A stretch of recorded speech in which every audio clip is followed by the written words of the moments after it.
예로부터 새로운 나라를 세울 정도의 인물들은 엄청난 고난과 역경을 꿋꿋이 버티고 일어난 대단한 인물들이었던 것 같은데요. 오늘 이야기할 이 인물도 참고 인내하면서 힘을 기른 뒤 마침내 드넓은 중국을 다스리고 있던 명나라를 멸망시키고 중국 본토를 통치했던 국가 중 가장 강력했다고도 할 수 있는 청나라의 기틀을 마련한 사람이죠. 그는 바로 후금을 세운 누르하치입니다. 명나라 시절 여진족은 크게 건주, 해주, 야인 여진으로 구분되어 있었죠. 그중 건주 여진은 현재 길림성 지역에서 살았는데 명나라와 교역을 하면서 문화 수준도 높아져 있었으며 유목 생활을 버리고 농경에 종사하면서 정착 생활을 하기 시작했습니다.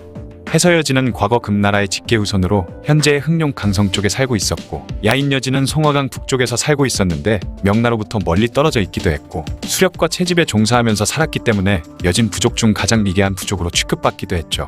누르하치는 이중 건주 여진 출신이었습니다.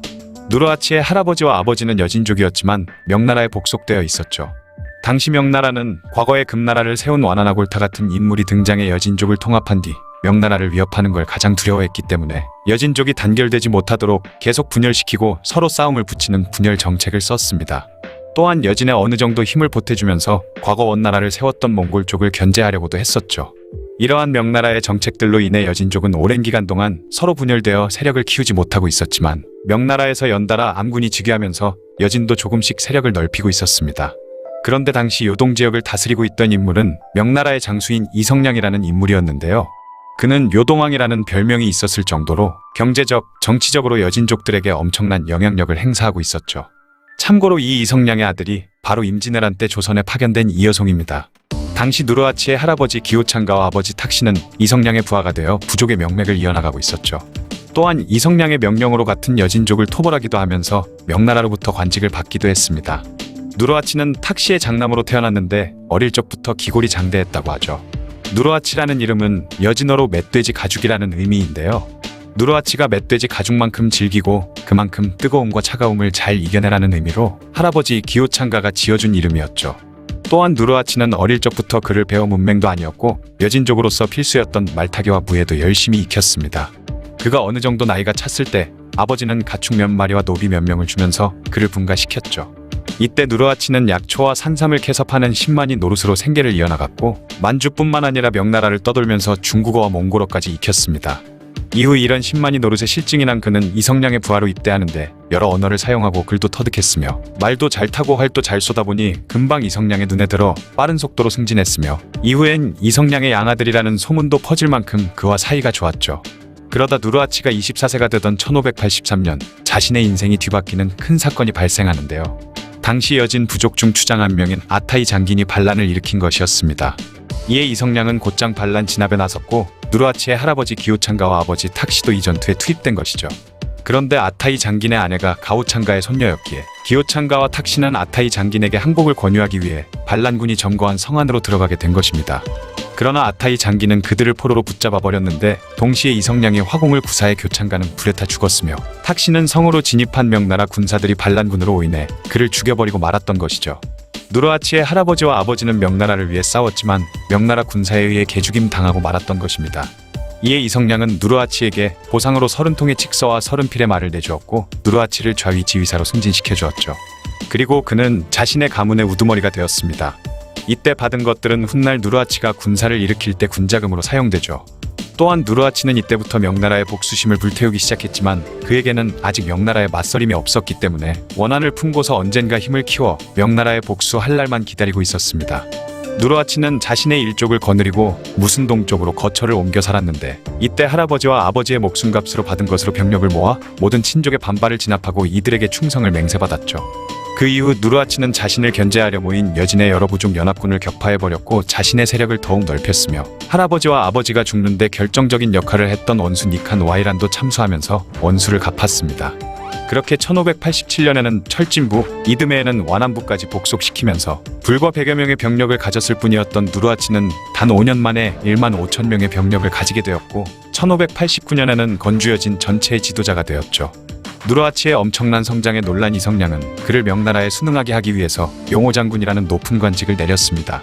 하지만 누르하치는 이미 급속도로 세력이 확대되고 있었기 때문에 겉으로는 명나라에 복종하는 척하면서 이성량을 이용해 지원까지 받아가며 명나라 몰래 명나라에 대항할 힘을 비축해 나가고 있었죠. 당시 이성량은 만주 지역에서 왕처럼 군림하고 있으면서 사치스러운 생활에 마음대로 군비를 쓰고 있었기에 결국 1591년 병부상서 옹정필에 의해 탄핵되고 말았습니다. 그런데 이성량이 비록 만주에서 온갖 악행을 저지르고 있었지만 몽골이나 여진족들을 통제할 수 있는 유일한 인물이었는데 그런 그를 파면시켜버리고 말았던 것이죠. 그렇게 새로운 사람인 소백지가 이성량의 대타로 오게 되었는데 예상외로 강한 누르하치의 세력에 깜짝 놀라게 됩니다. 하지만 누르하치는 그를 적대적으로 대하지 않고 뇌물을 주면서 소백지를 이용하기 시작했는데요. 소백지도 굳이 누르하치 세력과 싸우기를 꺼렸으며 그가 뇌물까지 주자 누르하치가 여진족을 통합하는 과정을 눈감아 준 것이죠. 그런데 1년 후인 1592년 누르하치에게 세력을 넓힐 다시 없을 절호의 기회가 생겼는데 그것은 바로 명나라가 만력 3대정에 휘말리고 말았던 것입니다.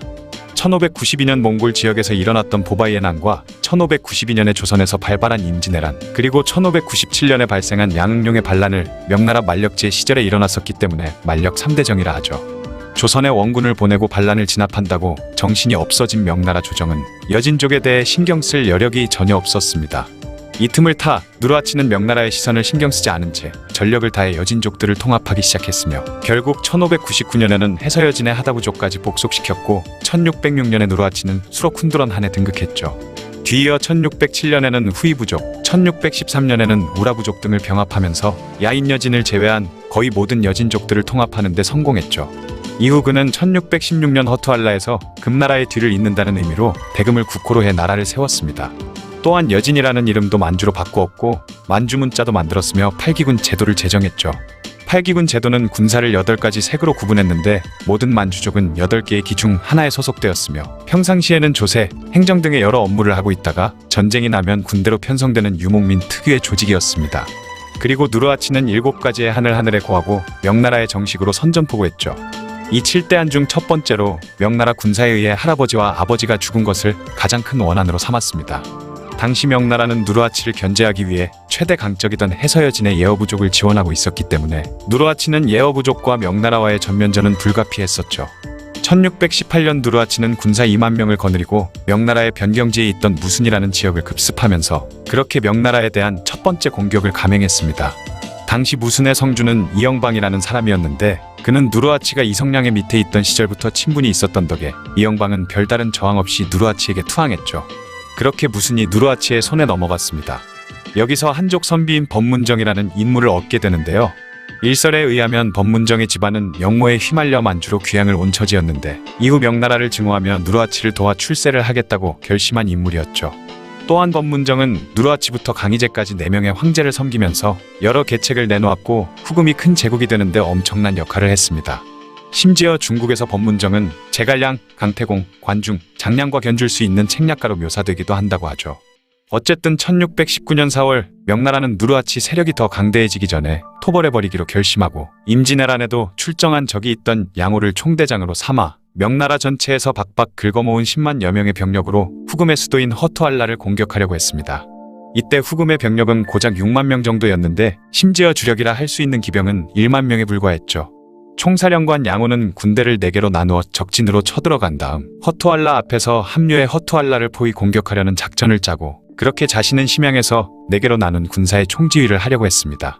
그러나 이는 최악의 작전이 되어버리는데 10만이나 되던 병사를 분산해버렸고 작전 지형을 고려하지 않았기 때문에 비슷한 시기에 후금의 수도 앞에 모일 수 있을지도 모르는 일이었죠.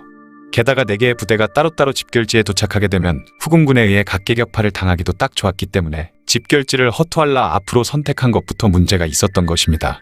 또 다른 문제는 총지휘관이던 양호가 심양에 있다 보니 현장에서 총지휘를 할 사람도 없거니와 양호가 임명해 주지도 않아서 각각의 부대 지휘체계도 개판이었던 것이죠. 그렇게 손발이 맞지도 않는 4개의 명나라군이 각자 알아서 진군하고 있는 틈을 타 누르하치는 강력한 기병을 이용한 기동력으로 4개의 부대를 각계격파하기 시작했습니다. 그렇게 4개의 부대는 따로 움직이다 차례대로 격파당했고 이 전투에서 전사한 후금군은 약 2,000명이었던데 반해 명나라군은 약 4만 7천여 명의 전사자가 나왔으며 당시 전사한 장수들만 300명이 넘었다고 하죠. 또한 당시 1만 7천여 명의 병력을 파견한 조선군도 1만여 명이나 전사했고 4천여 명이 포로로 잡히는 등 엄청난 손실을 입었습니다. 이 전투를 사르후 전투라 하는데 이 이후부터 명나라의 멸망은 가속화되기 시작했죠. 뒤이어 누르하치는 예어 부족까지 정복했고 1621년에는 만주에 남아있던 명나라 최후의 거점인 심양까지 함락시키면서 비로소 요하 동쪽에서 명나라 세력을 몰아내고 요동을 손에 넣게 되었습니다. 그리고 누르하치는 수도를 심양으로 옮긴 뒤 중국 본토를 차지할 것을 마음먹고 명나라 공격을 이어나가려고 했죠. 그런데 문제는 명나라의 장수 원숭환이 요서 지역에 영원성을 쌓으면서 강력한 방어선을 구축해 놓았고, 이에 누르하치는 섣불리 공격하지 못하고 시간만 보내고 있었습니다. 그렇게 답답해하던 누르하치에게 어느 날 절호의 기회가 찾아오는데요. 바로 요서 지역을 방어하는 총지휘관으로 고제라는 인물이 임명된 것이죠. 고제는 원숭환이 심혈을 기울여 완성한 요서 방어선들을 모두 버려두고 원숭환만을 영원성에 남겨둔 채 산해관까지 방어선을 후퇴시켰습니다. 그 소식을 들은 누르하치는 기회는 이때뿐이다 생각해 1626년 2월에 10만 명의 대군을 이끌고 요하를 건너 명나라의 영원성을 침공했는데, 후금군의 공격을 철저히 대비했던 명나라 장수 원숭환에 의해 결국 함락시키지 못하고 퇴각하고 말았죠. 1618년 누르하치가 명나라와 전투를 시작한 이후 처음으로 맛본 패배이기도 하고 고작 영원성 하나 함락시키지 못했다는 것에 크게 한탄했습니다. 거기다가 누르하치는 영원성에서의 패배의 충격이 컸던 탓인지 퇴각한 이후 마음의 병을 얻어 얼마 지나지 않아 세상을 떠나고 말았죠. 그런데 그의 죽음에는 두 가지 설이 있는데요.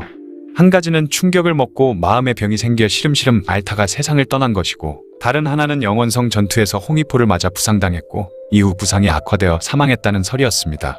하지만 홍위포 부상설은 사실이 아닐 가능성이 굉장히 높고 청나라의 기록에도 병으로 죽었다고 기록되어 있다고 하죠. 어쨌든 누르하치는 자신이 계획하고 자신있게 시작한 명나라를 멸망시키고 중국 본토를 먹겠다는 대업은 결국 이루지 못한 채 세상을 떠나고 말았습니다. 하지만 그 대업은 누르하치의 아들 가운데 8번째 아들인 홍타이지가 이루어내죠.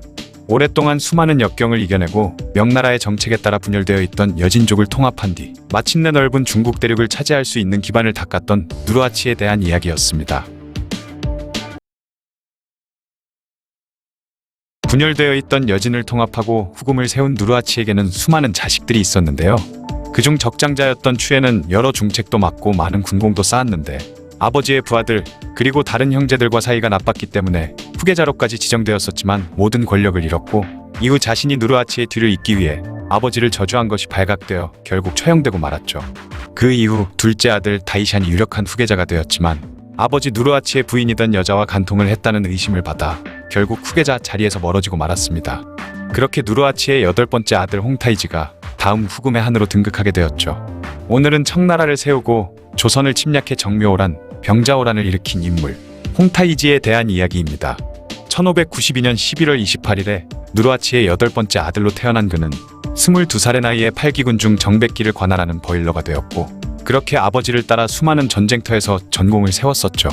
심지어 사르후 전투에서 홍타이지는 혁혁한 공을 세워 누르하치는 그를 두고 내 아들 홍타이지는 사람들이 의지하기를 마치 눈과 같은 존재다 라고 찬양했을 정도였습니다. 그리고 이후 그는 누르하치 바로 다음인 4대 버일러 자리를 얻게 되었죠. 또 다른 3명의 버일러는 누르하치의 조카이던 아민과 죄를 지은 어머니를 죽인 일로 누르하치에게 찍힌 망굴타이, 그리고 마지막은 처음 말한 누르하치의 부인과 간통 의심을 받았던 다이샨이었습니다. 그러다 보니 혈통도 좋기도 했고 운도 따랐으며 공적도 많이 세웠던 홍타이지가 자연스럽게 후계자가 된 것이었고, 그렇게 그는 1626년 10월 20일 34살의 젊은 나이에 한으로 즉위할 수 있었던 것이죠. 홍타이지는 다른 4대 버일러인 다이샨, 아민, 망굴타이를 형으로서 대우하며 한인 자신보다 아래에 앉도록 하지 않고 항상 자신의 양옆에 나란히 앉게 했다고 합니다.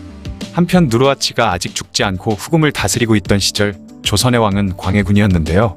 광해군은 겉으로는 명나라에 협력하는 척하고 실제로는 명과 후금 사이에서 중립외교를 펼치면서 후금과는 평화를 계속 유지하고 있었습니다. 하지만 1623년 인조 반정이 일어나 광해군이 폐위되고 말았고, 이후 즉위한 인조는 명과는 친밀한 관계를 더욱 강화하고 후금을 배척하는 정책을 실시했던 것이죠. 또한 당시 명나라 장수 모문용이 평안도 철산의 가도에 주둔하고 있었는데, 조선은 모문용을 적극적으로 지원하고 있었기 때문에 후금 입장에서 조선은 굉장히 마음에 들지 않는 존재였습니다. 그러다 조선에서 이괄의 난이 일어났고, 이 난이 진압되면서 후금으로 도망친 한유는 조선에 대한 정보를 제공하면서 조선으로의 침공을 부추기기까지 했죠. 또한 후금의 식량난과 경제적 위기까지 더해지면서 누르하치의 뒤를 이은 홍타이지는 전쟁 수행에 필요한 물자도 구하고 명과의 연합을 사전에 견제하기 위하여 조선으로 눈길을 돌리게 되었던 것입니다. 그렇게 1627년 1월 홍타이지는 사촌형이던 아민에게 3만의 병력을 주어 한윤을 길잡이로 삼고 사르후 전투 이후 포로가 된 강옥립과 박난영을 대동해 조선을 공격하게 했는데, 가장 중요한 목표는 모문룡이었지만 만약 여력이 있다면 자신들이 명나라를 칠 때 조선이 함부로 움직이지 못하도록 적당히 압박을 가하려고 했죠. 그렇게 후궁군은 1월 14일엔 의주성, 15일엔 정주성을 함락시켰고 21일에는 안주성을 점령했으며 23일에는 평양성에까지 도착했습니다.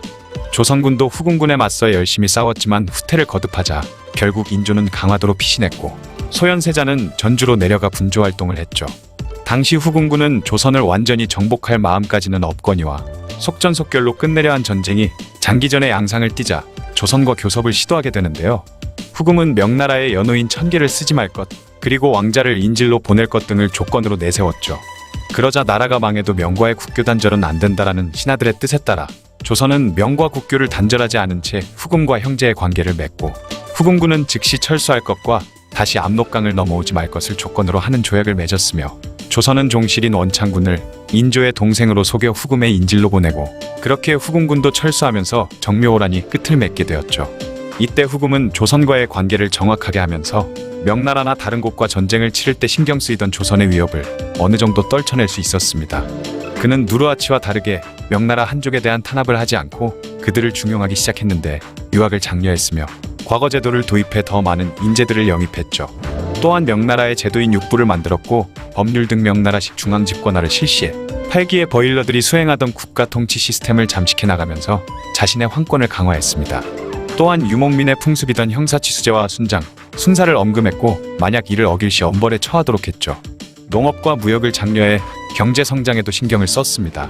그리고 그는 1627년 정묘호란을 일으켰을 때 자신은 대군을 이끌고 여화를 건너 명나라로 침공을 했는데요. 원숭환이 만들어 놓은 방어선 때문에 금주성과 영원성을 왔다 갔다 하면서 패배를 거듭해 결국 큰 피해만 보고 퇴각하고 말았습니다. 영원성과 금주성에서 홍타이지를 물리친 이 전투를 훗날 영금대첩이라고 불렀죠. 이때 홍타이지는 원숭환이 지키고 있는 한 정면 대결로 베이징을 공략하는 것은 굉장히 힘들 것이라 생각했고, 만리장성을 우회해 동북쪽의 희봉구를 지나 베이징으로 치고 들어가는 계획을 세웠는데요. 그렇게 10만의 후궁군은 어느 날 갑자기 베이징 성 앞에 들이닥쳤고 명나라 황제 숭정제와 조정의 대소신료들은 난리가 났습니다. 이때 숭정제는 갑자기 10만이나 되는 후궁군이 코앞에 나타난 이유는 원숭환이 길을 터졌기 때문이다라고 의심하고 있었죠. 이 소식을 들은 원숭환은 급히 병사들을 이끌고 베이징을 구원하러 달려와 후궁군을 물리치는 데 성공했지만 숭정제와 대신들의 의심은 사라지지 않았습니다. 그러던 중 홍타이지는 포로로 잡았던 명나라 황관 양춘과 왕성덕을 이용해야겠다고 생각했고, 그들을 한 방에 넣어놓은 뒤 옆방에서는 예전에 청군에 항복한 명나라 장수 고홍중과 포승선에게 두 명이 들리게끔 큰 소리로 홍타이지와 원숭환이 내통을 하고 있다는 거짓 밀담을 나누도록 했죠. 그리고 이 밀담을 들은 두 환관을 홍타이지는 풀어줬고 그들은 곧장 숭정제에게 달려가 모든 사실을 일러바친 것이었습니다. 그러지 않아도 원숭환을 의심하고 있던 숭정제는 바로 원숭환을 불러들였고, 그렇게 홍타이지를 막을 수 있는 유일한 인물이던 원숭환이 반역 혐의로 붙잡히게 되었죠. 이미 베이징 성 밖에서는 수개월간 전투가 벌어지고 있었고 원숭환의 구명운동도 벌어졌지만 숭정제는 결국 원숭환을 능지처참이라는 잔혹한 방법으로 처형하고 말았습니다. 홍타이지는 방간계를 이용해 마침내 최강의 적수인 원숭환을 제거할 수 있었던 것이죠.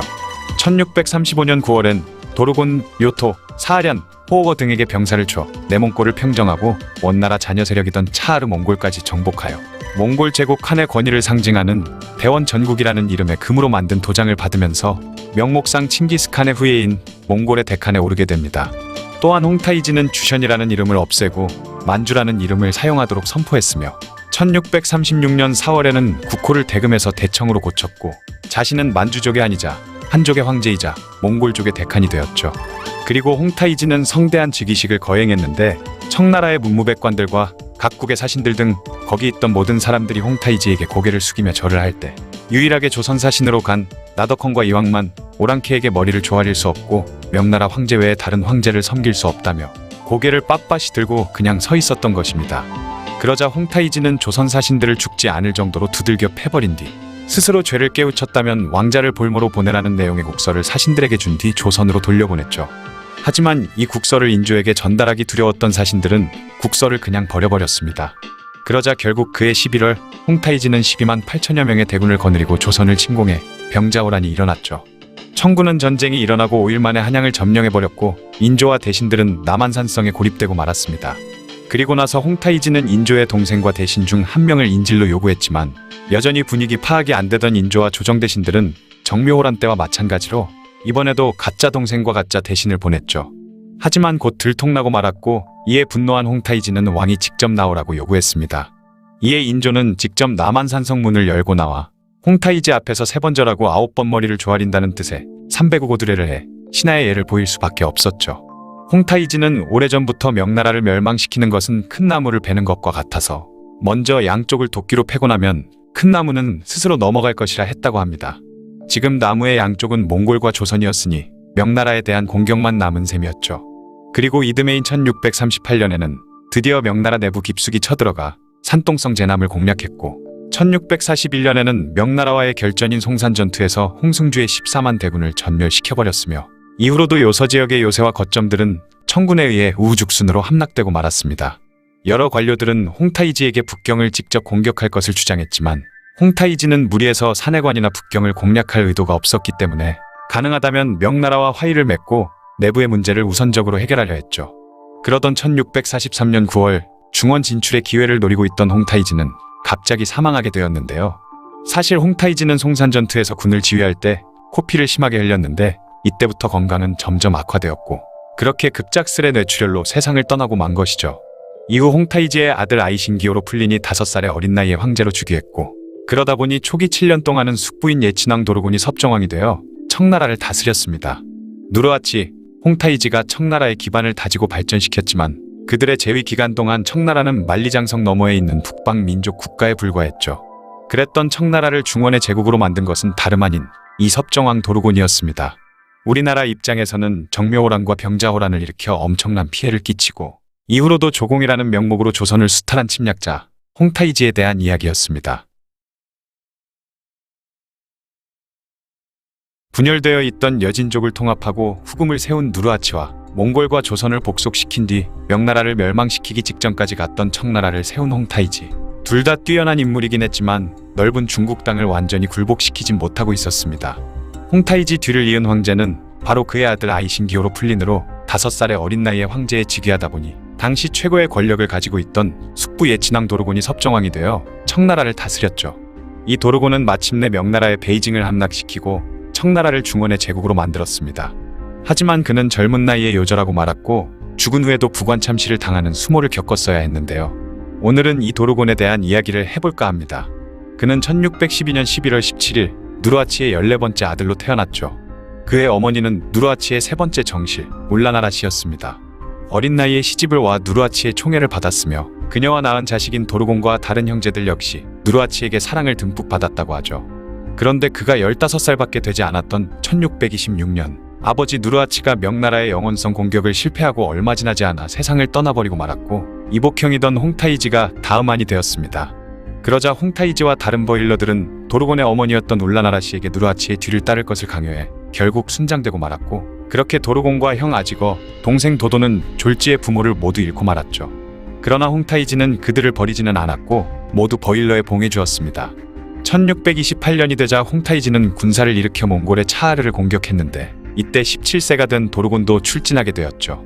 도르곤은 이때부터 굉장한 능력자 기질이 보였는지 첫 전쟁에 참가한 것이었지만 선봉에 서서 차하르군을 괴멸시켜버렸고 수많은 포로를 생포하는 엄청난 전공을 세웠습니다. 심지어 24살 때인 1635년에는 직접 군사를 지휘해 몽골로 출진해 내몽골을 평정했을 뿐만 아니라 차하르 몽골의 자녀 세력들에게까지 모두 항복을 받아냈으며 몽골 제국 칸의 권위를 상징하는 대원 전국이라는 이름의 원나라 도장까지 받아냈죠. 그 덕분에 홍타이지는 명목상이었지만 몽골의 대칸의 자리에 올랐고 몽골 원정을 성공적으로 마친 도르곤의 공을 크게 치하해줬습니다. 그리고 홍타이지는 이듬해인 1636년 국호를 대청으로 바꾸고 황제에 올랐죠. 또한 도르곤도 그동안의 공을 인정받아 화석친왕에 책봉되었고 그때부터 예친왕이라고 불리게 되었습니다. 그런데 홍타이지의 즉위식에서 조선 사신들이 절을 하지 않고 멀뚱멀뚱 서있자 분노한 홍타이지는 병자호란을 일으켰는데요. 이때 도르곤 역시 홍타이지의 장남이자 자신보다 3살 위의 조카인 호오거와 함께 별동대를 이끌고 평안도와 황해도 그리고 함경도 지역을 공격했죠. 그리고 도르고는 강화도에 피신해 있던 복림대군과 임평대군 그리고 세자빈 강씨 그 외에 다른 왕족 비빈들을 포로로 사로잡아 남한산성으로 피신한 인조를 압박하기 시작했습니다. 그러자 결국 1637년 1월 30일 인조는 남한산성에서 나와 삼전도에서 홍타이지에게 300억 오드레를 하는 치욕을 당했죠. 그렇게 병자호란이 끝난 이듬해인 1638년에 홍타이지는 도르곤을 복명대장군으로 삼아 군대를 이끌고 산해관 북서쪽으로 우회해 명나라 공격을 명했는데 이때도 도르곤은 하북성과 산서성의 여러 곳을 공격해 성 36곳을 함락시켰으며 12만 명이나 되는 포로를 생포하는 전과를 올렸습니다. 1641년에 도르곤은 홍타이지의 명을 받고 정친왕 지르갈랑과 함께 또다시 명나라를 침공했는데 산해관은 난공불락의 요새였기 때문에 함락시키지는 못한 채 금주성을 포위했죠. 그러자 그곳을 지키고 있던 조대수는 명나라 조정에 원군을 요청했고 숭정제는 홍승주에게 금주성을 구원하라 명해 총 14만 명의 병력을 이끌고 금주성을 구원하러 출진했습니다. 이 소식을 들은 청군은 금주성 포위를 풀고 명의 원군을 요격하러 나섰죠. 그렇게 벌어진 송산 전투에서 도르고는 부상을 입긴 했지만 홍승주가 이끄는 14만의 명군은 청군의 공격에 전멸되다시피 했고 이후 요서 지역의 요새와 거점들은 청군에 의해 우후죽순 함락되었으며 명나라는 산해관 이북의 땅을 모두 잃었고 그렇게 청나라는 요동을 차지할 수 있었습니다. 하지만 여전히 산해관은 함락시킬 수 없었는데 명군이 힘을 거의 못 쓰는 이때 공격을 가해야 한다는 신하들의 주청에도 홍타이지는 내부의 문제를 우선적으로 해결하기 위해 명나라와 화의를 맺으려고 했죠. 그런데 1643년 9월 갑자기 홍타이지가 후계자도 정하지 않았고 아무런 유언도 남기지 않은 채 뇌출혈로 세상을 떠나고 말았습니다. 이에 청나라 조정은 엄청난 혼돈에 사로잡히고 마는데요. 홍타이지가 죽고 나서 닷새가 지나자 황족 중 가장 서열이 높았던 예친왕 다이샤는 다음 왕위에 누구를 올릴 것인지 논의를 하기 위해 의정왕 대신회의를 소집했습니다. 이때 도르곤과 도르곤의 조카이지만 3살이 많았던 홍타이지의 장남 숙친왕 호오거가 황위를 두고 맞붙게 되었죠. 도르곤의 친왕인 아지거와 동생 도도는 도르곤의 서열이 호오거보다 높고 여태껏 쌓은 전공 역시 호오거보다 더 많으니 도르곤이 황위에 올라야 한다고 주장했습니다. 반면 호오거는 누르하치의 뒤를 홍타이지가 아들로서 황위를 이은 것처럼 다음 황위도 홍타이지의 아들인 자신이 이어야 한다는 것이었죠. 그렇게 두 세력이 팽팽하게 맞서던 어느 날 다이샨의 아들인 쇼토와 손자인 아달리가 도르곤을 제위에 앉히려 일을 벌이다가 발각되는 사건이 벌어졌습니다. 그러자 많은 사람들은 이 사건의 배후로 도르곤을 의심하기 시작했고 도르곤은 이 사건이 자신과 무관하다 주장하며 쇼토와 아달리를 차명에 처했으며 자신은 황위에 전혀 욕심이 없다는 뜻을 보였죠. 그와 동시에 도르곤은 호오거가 주장하는 대로 홍타이지의 아들을 다음 황위에 앉히는 대신 9번째 아들인 풀린을 제위에 올리고 자신과 지르갈랑이 좌우섭정왕이 되어 국사를 돌보는 것이 어떻겠냐는 의견을 냈습니다. 그의 이런 제안에 다이샨과 지르갈랑 그리고 호오거도 동의를 하면서 마침내 풀린이 5살이라는 어린 나이에 청나라 순치제로 즉위하게 되죠. 그렇게 도르곤은 좌섭정왕으로서 병권을 쥐고 있었고 지르갈랑은 우섭정왕이 되어 국사를 책임지게 되었는데 실질적으로 청나라의 모든 권력은 도르곤이 독점하게 되었습니다. 그리고 그의 위세의 눈치를 보던 지르갈랑도 조정의 의결권까지 도르곤에게 넘겨주고 자신은 한 발 뒤에 물러서자 도르곤은 섭정왕을 넘어 사실상 청나라 황제가 되어 나라를 다스리기 시작했죠.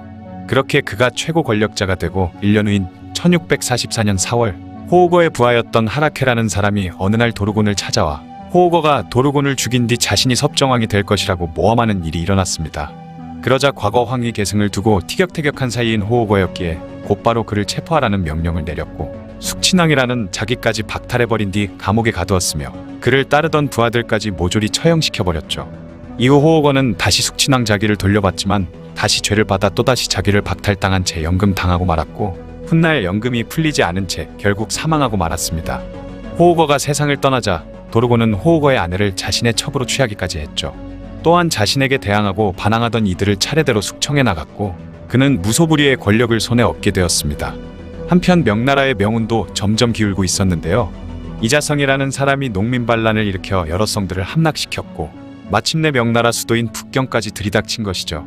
1644년 4월 21일 이자성의 농민반란군은 북경성을 공격하기 시작했는데 명나라의 모든 군사들은 산해관에서 청군과 대치 중이었기 때문에 북경을 구원하러 병력을 이끌고 올 수 없는 상황이었던 것입니다. 그러다 2일 후인 4월 23일이 되자 외성 수비를 맡고 있던 태감 조화순이 이자성에게 투항했고 결국 북경이 함락되고 말았죠. 이에 숭정제는 결국 자금성 뒤 후원인 매산의 회화나무에 목을 매 스스로 목숨을 끊었고 이로써 명나라는 1368년 주원장에 의해 건국된 이후 277년 만에 멸망하고 말았습니다. 참고로 숭정제가 목을 맨 회화나무는 역사적으로 엄청난 가치가 있는 나무였지만 훗날 문화대혁명 당시 홍위병에 의해 베어지고 말았죠. 이 소식을 들은 청나라 조정은 지금이 중원을 차지할 기회라고 주장하며 얼른 중원으로 병력을 출진시켜야 한다고 주장했습니다. 하지만 여전히 산해관에는 명나라 장수 오삼계가 버티고 있었기에 함락시키기는 힘들 것이라 생각한 도르고는 오삼계에게 투항을 여러 번 권유했지만 모두 실패하고 말았죠. 그런데 북경을 함락시킨 이자성의 군사가 자신의 아버지와 애첩에게 해를 끼쳤다는 소식을 들은 오삼계는 분노에 사로잡혀 산해관의 문을 열면서 마침내 청나라에 투항했습니다. 그렇게 두들겨도 열리지 않던 산해관의 문이 드디어 열리면서 청나라는 아무런 전투도 치르지 않고 그곳을 지나 중원 땅으로 진출할 수 있었던 것이죠. 도르고는 오삼계와 함께 북경을 향해 공격해 들어갔고 산해관 근처의 일편석이라는 곳에서 격전을 벌였지만 결국 이자성군은 괴멸되고 말았습니다. 그러자 이자성은 북경을 포기하고 도망쳤고 도르고는 1644년 6월 5일 드디어 북경에 진입해 명나라 황궁이던 자금성을 장악했죠.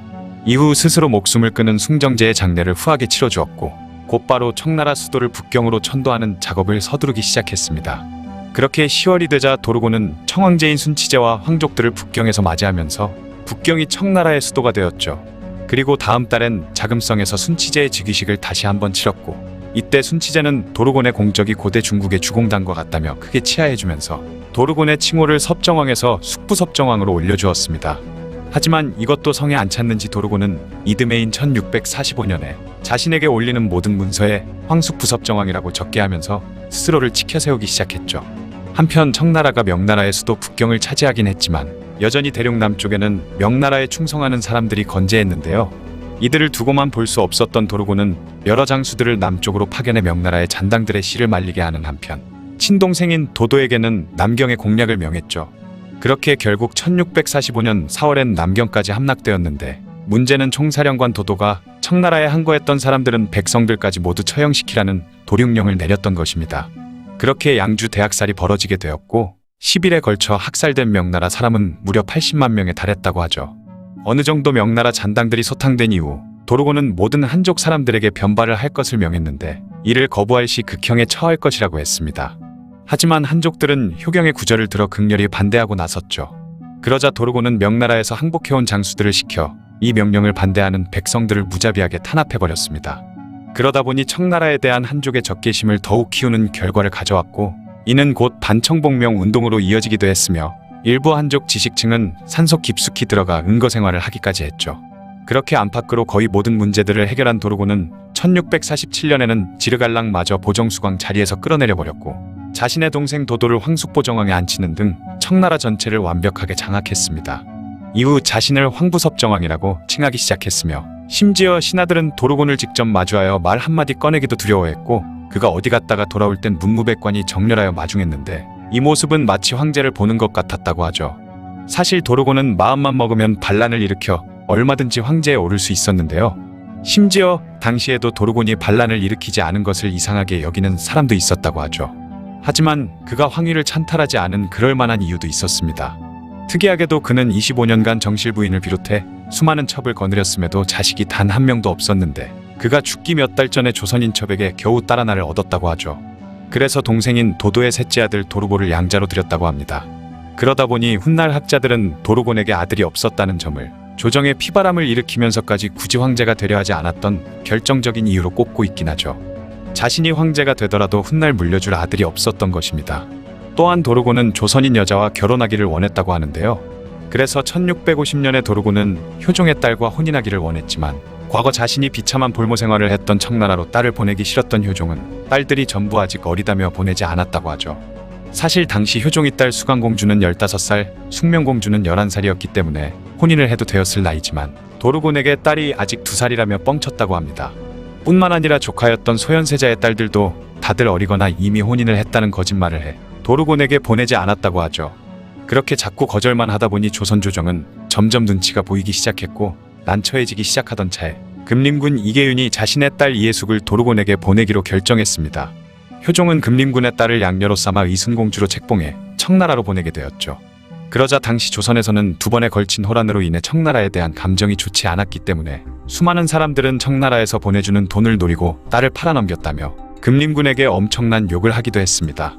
의순공주가 청나라에 도착했을 때 도르고는 의순공주가 데려온 시녀 중 한 명도 첩으로 삼았고 이 시녀와의 사이에서 딸을 얻었던 것이죠.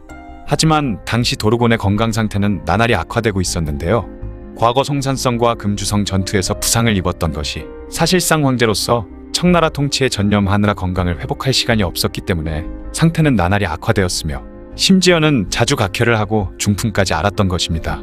그러던 1650년 12월 8일 도르고는 여러 친왕과 군왕, 버일러 등을 이끌고 카라오툰이라는 곳으로 사냥을 나갔는데 사냥 도중 낙마를 하는 사고를 당했고 그 이후 병세가 악화되어 23일 뒤인 12월 31일에 카라오툰 성에서 39세의 나이로 갑자기 세상을 떠나고 말았죠.